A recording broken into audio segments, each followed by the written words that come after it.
Here is a riddle for you. What if I told you there was a team in Major League Baseball that strikes out less than every single other team in the sport? 29 other rosters in the most talent-dense league on the planet, and this team puts the ball in play more than any of them. What if I told you they are 10th in the entire league in batting average, hitting a respectable .248 as a ball club? You would probably assume that team is scoring runs at a pretty decent clip, right? You would assume that kind of elite contact approach is translating into runs on the board, runners driven in, and a lineup that opposing pitchers genuinely fear. You would assume that. You would be completely, embarrassingly, painfully wrong. Because the Toronto Blue Jays are exactly that team, the best contact hitters in baseball by the strictest measure of the stat, and somehow, inexplicably, they are also one of the worst offenses in the entire sport in virtually every metric that actually determines whether or not runs are scoring. And today, we are going to figure out exactly why that is, what is causing it, and most importantly what this team needs to do to fix it before this window of championship contention starts closing. Welcome back to the channel, folks. If you are new here, hit that subscribe button right now because we dig deep into the Blue Jays every single day, and this conversation about the offense is one of the most important analytical discussions this fan base needs to have right now.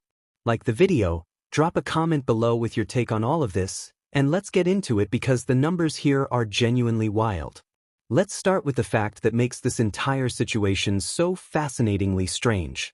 At the time of this recording, the Toronto Blue Jays have struck out just 210 times as a team, the fewest of any ball club in all of Major League Baseball. The next closest team sits at 221 strikeouts. Not a massive gap in raw numbers, but it represents a sustained, systematic approach to hitting that permeates this entire lineup from top to bottom. These guys are not accidentally making contact. This is a deliberate, coached, deeply ingrained organizational philosophy of keeping the barrel in the hitting zone as long as possible, extending plate appearances, putting pressure on opposing pitchers by making them earn every single out. Players like Ernie Clement, who has one of the most disciplined, contact-first approaches you will ever see at the big league level, are the living embodiment of this team's offensive identity. They are spamming the contact swing, as someone brilliantly described it, and they are doing it better than everyone else. And yet, let's rattle off some numbers that should not exist alongside that strikeout figure. On-base percentage, .310, ranking 24th in all of baseball. Slugging percentage, .376, 23rd in the league. OPS, .686, 25th in Major League Baseball. Home runs on the season, just 26, also ranking 25th. Runs scored, 122, 26th in the entire sport. They are 28th in stolen bases. They rank in the bottom 10 in runs per game, a ranking that Fox Sports noted was entirely unexpected from a team that finished 4th in that very same category just last season. The Blue Jays ranked 1st in on-base percentage and 3rd in OPS in all of baseball in 2025. They are currently ranking 19th and 20th, respectively. What you are looking at is a team that has mastered one half of the offensive equation and completely abandoned the other. How does this happen? How does a team that makes the most contact in baseball end up as a bottom feeder in runs scored? How does putting the ball in play more than anyone else result in one of the weakest offenses in the American League? The answer, when you break it down honestly, comes from two distinct and interconnected problems that are not going to fix themselves. The first problem is the approach itself. There is a reason that some of the greatest offensive players in baseball history also happen to be among the most prolific strikeout hitters. Mark McGwire struck out over 100 times in every season during his monster home run years.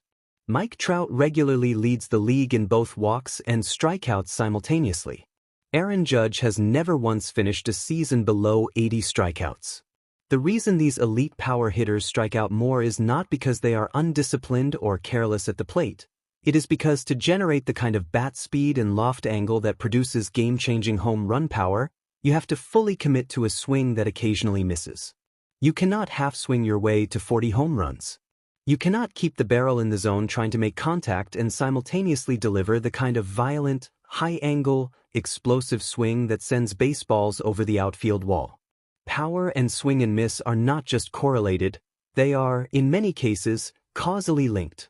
The Blue Jays have built a lineup that optimizes for contact at the direct expense of power. They are, as a team, extraordinarily reluctant to grip it and rip it. The organizational approach, whether consciously designed this way or not, produces hitters who slap balls into the gaps, hit ground balls up the middle, and keep innings alive with singles and doubles, but who do not threaten the long ball in any consistent or terrifying way. Ray is going to start the year on the IL with right shoulder impingement. Ground balls and Something line that drive he singles are recorded a not camp how with. championships are Obviously won led to in this slow buildup 2026. as well. The sport has evolved. Right now, Power feeling rules. good, The continuing. teams You know, at he's the in a top better of place every now offensive leaderboard, to the kind of Yankees, continue to the ramp up. Astros, So the he's going to Dodgers kind of continue are on the not program getting he's there been by on. putting the ball in But play more we'll often. open the season They on are that. getting there by hitting baseballs sort of like the extremely timeline hard there. at extremely high launch angles, with a frequency that makes opposing pitchers physically uncomfortable. The Blue Jays, bless their hearts, are playing an offensive style that would have made them elite in 1985 and makes them below average in 2026. The second problem is the roster construction, and this one is frankly more painful to discuss because it was visible before a single pitch of the 2026 season was thrown. When Anthony Santander signed a 5-year, $92.5 million contract to come to Toronto before the 2025 season, the idea was that he would be the power anchor of this lineup, the genuine 30 to 40 home run threat who could slot into the middle of the batting order and make opposing pitchers pay for any mistake. In 2024 with the Baltimore Orioles, Santander hit 44 home runs. 44. That is the kind of presence that transforms a lineup. That is the kind of player who forces opposing managers to completely rethink their pitching strategy, because you cannot pitch around him in the third inning with 2 runners on base without paying a catastrophic price. That is exactly what this lineup has needed and still needs.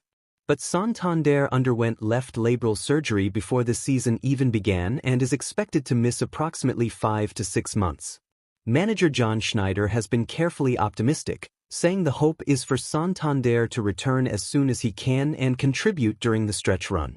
The reality, though, is that for the foreseeable future, and likely for the entire meaningful part of this regular season, the Blue Jays are without the one player who was specifically brought in to solve the exact power problem that is currently crippling their offense. And to make matters worse, this is already year 2 of a 5-year deal during which Santander has spent the vast majority of his time on the injured list. The $92 million solution to the power problem has appeared in a grand total of 54 regular season games in a Blue Jays uniform. Outside of Santander's absence and George Springer, who provides more value through his on-base skills, veteran leadership and lineup-setting ability than through raw home run production, there is simply no legitimate 40-home run threat in this lineup. Vladimir Guerrero Jr. has the raw power to be that player, and some years he flirts with that level, but he has never consistently been a true 40-home run guy.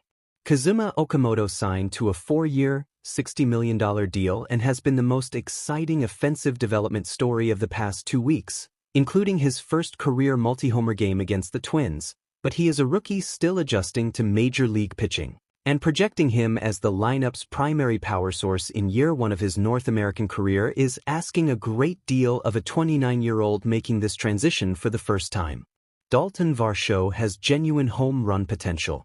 Addison Barger hit 21 last season. These are good players. They are not 40 home run guys. And the gap between a lineup with a true power anchor and a lineup without one is enormous when you are trying to manufacture runs against elite pitching in October baseball. So what does the path forward look like? Honestly, there are 2 lanes here, and both of them need to be pursued simultaneously. In the short term, the approach needs to evolve. The hitting staff, which has already done genuinely impressive work mid-season with Okamoto's breaking ball adjustments and deserves real credit for that, needs to help this lineup find a more balanced equilibrium between contact and power. The willingness to occasionally accept a strikeout in exchange for a more aggressive, higher loft swing should be part of every at-bat's calculus when runners are in scoring position. You do not want to abandon the contact philosophy entirely. The fewest strikeouts in baseball is still an achievement that speaks to the discipline and skill of this roster.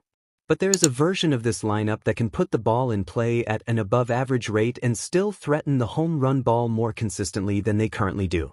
The 2 are not mutually exclusive. The adjustment Okamoto made is actually a perfect template. He did not swing wildly and abandon his approach. He refined his mechanics and his willingness to commit through specific pitch types. That is what the whole lineup needs more of. In the longer term, this is a trade deadline conversation. Ross Atkins and the front office are going to need to go out and acquire a genuine power bat before July 31st. Reports have already surfaced that Toronto needs to be involved in talks surrounding impact power hitters available at the deadline, and one prominent analyst noted that what the Blue Jays need is not a role player to round out the corners. They need a true headliner. A player whose presence in the lineup forces complete strategic recalibration from the opposing dugout. A player whose name alone makes opposing managers uncomfortable when they are filling out their pitching game plan. That player does not currently exist on this roster with Santander sidelined, and the front office cannot afford to wait until September to address it. Here is the thing that makes all of this simultaneously frustrating and genuinely exciting. The Blue Jays are, right now, sitting right around the .500 mark.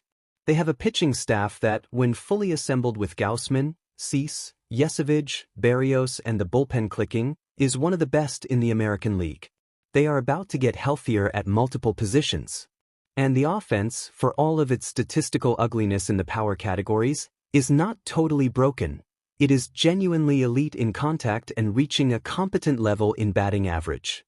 If you add genuine thump to this lineup, if you give this contact-heavy, disciplined group of hitters a true power presence that pitchers have to work around, the run-scoring numbers go up dramatically and very quickly. That is how it works. One addition changes the whole ecosystem. The pieces are there. The pitching foundation is legitimate. The contact skills are real and historically impressive. What is missing is the final ingredient, and it is the most important one: power. Raw, scary, fence-clearing, run-producing power. The Blue Jays need to find it. And between the trade deadline and the eventual return of Anthony Santander, the hope is that they do. That is everything for today, folks. This was a big one. If you found this breakdown valuable, smash that like button right now. It takes 1 second and helps this channel reach more Blue Jays fans who need to see this conversation. Drop a comment below and tell me what you think. Is the lack of power a fixable internal problem, or does Ross Atkins absolutely have to make a move at the deadline? I want to read every single take. And if you are not subscribed yet, what are you waiting for? Hit that subscribe button and the notification bell so you are the first to know every time we drop new content. We are here every single day for